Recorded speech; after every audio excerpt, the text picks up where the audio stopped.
Muito boa noite, meu querido, meu amado irmão Marcelo Silva, amigos ouvintes, irmãos e irmãs que estão na escuta do programa Hora da Libertação, aqui pela sua IRC Líder FM. Boa noite, que a paz de Jesus Cristo, a paz que excede todo entendimento, esteja nos nossos corações. Na mensagem do dia de hoje eu quero falar a respeito da fé, da murmuração, das pessoas que são incrédulas por natureza. Porque existem pessoas que quando olham para uma situação, já veem antecipadamente a derrota. E eu estou falando de crentes, evangélicos, às vezes até conhecedores profundos da palavra de Deus, mas que não vivem essa palavra. Eles entraram na palavra, mas a palavra não entrou nos seus corações, na sua mente, não passou a fazer parte de suas vidas. A Bíblia está repleta de histórias de homens vencedores, mulheres vencedoras, que alcançaram grandes graças, grandes milagres da parte do Senhor nosso Deus. E olha, se você e eu, como meros mortais, não gostamos que duvidem de nós, imagine Deus Todo-Poderoso, Criador dos céus e da terra, quando você acha que Ele não vai fazer, imagine como Ele se sente. E quando Ele lhe promete, quando Ele fala ao seu coração que está nessa batalha, está nessa luta, que nessa peleja não tereis que pelejar, quando Ele usa os profetas, homens e mulheres ungidos por Ele, para dirigir a palavra a você e dizer que Ele está com você, e mesmo assim você duvida de que Ele vai agir a seu favor. Será que Ele se sente bem? Essa situação que eu estou expondo aqui não é diferente do que aconteceu lá no deserto, quando o povo saiu do Egito.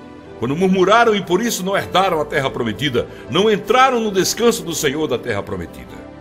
Quando você acha que Deus não vai ouvir a sua voz, não vai atender às suas orações, você está cometendo um grande pecado, uma ofensa ao Senhor nosso Deus. Eu quero ler aqui Números capítulo 13, versículos de 25 a 33, diz assim a santa e poderosa palavra do nosso Deus. Ao fim de 40 dias voltaram de espiar a terra. E chegando apresentaram-se a Moisés e a Arão e a toda a congregação dos filhos de Israel no deserto de Parã, em Cádiz, e deram-lhes notícias a eles e a toda a congregação e mostraram-lhes o fruto da terra. E dando conta a Moisés, disseram: fomos à terra a que nos enviaste. Ela em verdade mana leite e mel, e este é o seu fruto. Contudo, o povo que habita nesta terra é poderoso, e as cidades são fortificadas e muito grandes. Vimos também ali os filhos de Anak. Os amalequitas habitam na terra do Negueb, os heteus, os jebuseus, os amorreus habitam nas montanhas e os cananeus habitam junto do mar e ao longo do rio Jordão. Então Caleb, fazendo calar o povo perante Moisés, disse: subamos animosamente e apoderemos-nos dela, porque bem poderemos prevalecer contra ela. Disseram, porém, os homens que subiram com eles: não poderemos subir contra aquele povo, porque é mais forte do que nós. Assim, perante os filhos de Israel, infamaram a terra que haviam espiado, dizendo: a terra pela qual passamos para espiá-la é terra que devora os seus habitantes, e todo o povo que vimos nela são homens de grande estatura. Versículo 33. Também vimos ali os nefilins, isto é, os filhos de Anak, que são descendentes dos nefilins. Éramos aos seus olhos como gafanhotos, e assim também éramos aos seus olhos. Meus amados irmãos e irmãs, queridos de Deus, nós vivemos em um mundo onde as vitórias acontecem, mas também acontecem as derrotas. Se um time de futebol ganha, o outro tem que perder. Se no tribunal alguém ganha uma causa, o outro tem que perder. E isso é recebido pelas pessoas nas mais variadas formas. Enquanto um fica alegre, o outro fica triste. Enquanto um acha que foi abençoado, o outro pensa que foi desamparado. Na teologia da prosperidade, experimentar uma derrota é estar em pecado, longe de Deus, pois ensinam que o crente não pode perder, pois com Cristo é vitorioso sempre. Derrotas existem e não devemos fugir, pois elas fazem parte da nossa vida, do nosso viver. Não devemos, portanto, nos deixar derrotar pelas perdas em nossas vidas. As vitórias também são parte do nosso cotidiano. Elas também agem em nossas vidas e muitas vezes de formas diferentes e ao nosso favor, porque tudo contribui para o bem daqueles que amam a Deus, está em Romanos 8:28. Mas uma pessoa não vive só de vitórias, mas sim de vitórias e derrotas, que fazem parte de nossas vidas e coabitam conosco no nosso viver. Precisamos aprender a olhar para a derrota sem derrotismo, usufruir a vitória sem arrogância, pois tanto a derrota como a vitória faz parte de nossas vidas. As realidades encontradas nesse texto nos mostram isso. Ninguém tem uma vida somente de vitórias, como também não tem somente derrota, se esse tem Jesus Cristo no seu coração, presente na sua vida, se é servo do Senhor, ele vai ter mais vitórias do que derrota. Isso garante a palavra de Deus. No texto que nós lemos aqui, encontramos duas realidades. Primeira positiva, relatam a Moisés e disseram: fomos à terra que nos enviaste, verdadeiramente mana leite e mel, e este é o fruto dela. Trouxeram a prova. A terra é muito boa, é excelente. Foi a notícia que trouxeram ao povo. E a notícia negativa veio em seguida. O povo, porém, que habita nessa terra é poderoso, e as cidades muito grandes e fortificadas. Também vimos ali os filhos de Anak. Os amalequitas habitam na terra do Negueb. Os heteus, os jebuseus e os amorreus nas montanhas. Os cananeus também habitam ao pé do mar e pela ribeira do rio Jordão. O povo que nela habita é monstruoso, disseram eles. É formado de gigantes. Existe uma sensação de vitórias, pois a terra é boa. E logo a sensação de derrota. Não vai dar certo, porque tem um povo muito poderoso por lá. Naquele instante, aquele povo que tinha passado pelo Mar Vermelho, visto o milagre de Deus, o poder de Deus na nuvem e na coluna de fogo, não perceberam que o Deus que abriu o Mar Vermelho era o Deus que daria a eles condições para derrotar aquele povo. A atitude dos 10 espias foi concentrada não no positivismo e na possível vitória, mas no negativismo, pois viram derrota como coisa concreta, já anteciparam a derrota, nem sequer sonharam com a vitória que Deus poderia lhes dar. Primeiro confessaram a derrota antes de serem derrotados. Porém os homens que com eles tinham subido disseram: não podemos subir contra aquele povo. Versículo 31. É triste ver alguém confessando a sua incapacidade antes de ir à luta, antes de provar o seu Deus. Não posso, não vou conseguir, não vai dar certo, eu não alcanço. Isso é confessar a derrota antes de enfrentar o inimigo, antes de Deus mostrar o seu poder. E isso é uma ofensa ao nosso Deus, porque Ele é o Deus poderoso, Criador dos céus e da terra. Glória a Deus, aleluias. Ele é um Deus de vitória, é varão de guerra, e ninguém consegue derrotá-lo.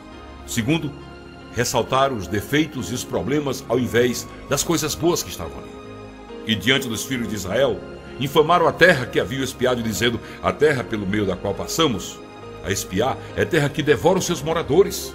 E todos os homens que vimos dela são de grande estatura. Viram o tamanho daqueles homens, infamaram a terra. Hoje, nos nossos dias, os crentes muitas vezes estão dentro das igrejas e quando surge um probleminha, uma dorzinha de cabeça, às vezes uma coisa tão pequena, ele vê como muito grande. O teu problema, irmão, minha irmã, o teu problema, a tua enfermidade, a tua doença, a tua falta de dinheiro, a tua falta de fé, é a maior muralha que você ergue na sua frente, porque o teu problema é do tamanho que tu fazes. Se o teu problema é grande e tu disseres: eu vou a ti, em nome do Senhor dos Exércitos, o Senhor meu Deus a quem eu sirvo e conheço, e sei que Ele vai te derrotar, porque Ele está na minha frente, você sairá vitorioso. Faça como Davi. Golias, com a espada de 9 quilos, com a armadura, aquele homem de uma estatura enorme, segundo a história, tinha mais de 3 metros de altura. Então aquele homem tinha tudo para derrotar aquele garotinho, com uma funda e 5 pedrinhas na mão. Mas ele disse: tu vens a mim com a espada e lança, mas eu vou a ti em nome do Senhor dos Exércitos. Oh, glória a Deus. Em nome do Deus vivo, o Deus de Israel. E tu verás que nós temos Deus. E derrotou ele. Terceiro, aqueles homens aumentaram as dificuldades quando voltaram de espiar a terra. Também vimos ali, disseram eles, gigantes. Eram aos nossos próprios olhos como gafanhotos, e assim também éramos aos seus olhos. Sequer haviam sido vistos pelos anaquitas. Eles não foram vistos por aqueles povos. Eles viram eles, mas eles não viram os israelitas. Mas mesmo assim eles disseram que eles viram eles, mas não viram. Chegaram até mentindo. E a consequência? O povo se revoltou contra Moisés, foi tomado pelo pessimismo, desânimo, incredulidade, foram terrivelmente castigados. Números 14, 1 e 2 diz: levantou-se, pois, toda a congregação e gritou em voz alta, e o povo chorou aquela noite. Todos os filhos de Israel murmuraram contra Moisés e contra Arão, e toda a congregação lhes disse: tomara tivéssemos morrido na terra do Egito, ou mesmo neste deserto. Todos desanimaram por causa daqueles 10 infelizes espias, aqueles 10 pessimistas, frouxos, medrosos, que não acreditavam no grande Deus que eles tinham. Uma pessoa pessimista derrotada e consegue levar uma multidão à derrota, porque a sua murmuração e o seu desespero influencia a decisão e a fé de outras pessoas, e isso é abominação aos olhos de Deus. Tem pessoas que habitam já com a vitória. Tem pessoas que vê o problema e diz: esse problema é muito pequeno diante do meu Deus. Eu tenho a impressão que quando Davi viu Golias, ele viu um anão. Ele disse: de que circo saiu esse anãozinho? Vou matar e vou arrancar a cabeça dele, para ele ver que o meu Deus é Deus. Aleluia, glória a Deus. A atitude de Josué e Caleb naquela ocasião foi uma atitude otimista, de fé. Acreditavam nas promessas de Deus e, baseado nestas promessas, viam as possibilidades de conquistar a terra de Canaã, a terra prometida. Uma afirmação positiva. Eles disseram, está em Números 14:7, e falaram a toda a congregação dos filhos de Israel, dizendo: a terra pelo meio da qual passamos a espiar é terra muitíssimo boa. Oh, glória a Deus! Estes homens eram otimistas e criam na vitória e tentaram convencer a multidão de que a terra era boa. Ele criou especialmente nas promessas de Deus. Números 14:8, se o Senhor se agradar de nós, então nos fará entrar nesta terra e nos dará esta terra que emana leite e mel, porque por promessa ela é nossa. Glória a Deus! O povo não entrou porque não creu. A fé dos dois não minimizou as dificuldades, mas colocou a questão da vitória sobre a vontade de Deus. Se o Senhor quiser, o Senhor queria. Mas o negativismo levou o povo a peregrinar pelo deserto durante 40 anos, até que toda aquela geração incrédula morresse. É o que nos diz o texto. Eles não herdaram a terra prometida. A derrota, ela pode ser fruto de uma atitude negativa e incrédula da sua falta de fé. Números 14:11, disse o Senhor a Moisés: até quando me provocará este povo? Até quando não crerá em mim, a despeito de todos os sinais que fiz no meio deles? Olha Deus justificando. Abri o mar vermelho, mandei a coluna de fogo, mandei a nuvem, fiz brotar água da rocha, tudo por eles, as 10 pragas do Egito. Mas isso não foi suficiente para mostrar a eles que esses homens gigantes que eles veem agora são anãos diante do meu poder? Glória a Deus. A derrota também, meus irmãos, é fruto da desobediência. Quando desobedecemos a Deus, estamos derrotados. O temor ao Senhor é o princípio de toda sabedoria, diz a poderosa e santa palavra. Números 14, 22 e 23. Nenhum dos homens que, tendo visto a minha glória e os prodígios que fiz no Egito e no deserto, todavia me puseram à prova já 10 vezes e não obedeceram a minha voz. Nenhum destes virá à terra que com juramento prometi a seus pais. Sim, nenhum daqueles que me desprezaram haverá. Está vendo? A ira de Deus se manifestando. Nos tornamos vítimas de nossas palavras e da nossa visão quando duvidamos da existência do nosso Deus. Números 14, 27, 28 e 29. Até quando sofrerei esta má congregação que murmura contra mim? Disse Deus. Tenho ouvido as murmurações que os filhos de Israel proferem contra mim. Dizem-lhes por minha vida, diz o Senhor, que como falaste aos meus ouvidos, assim farei a vós outros. Neste deserto cairá o vosso cadáver.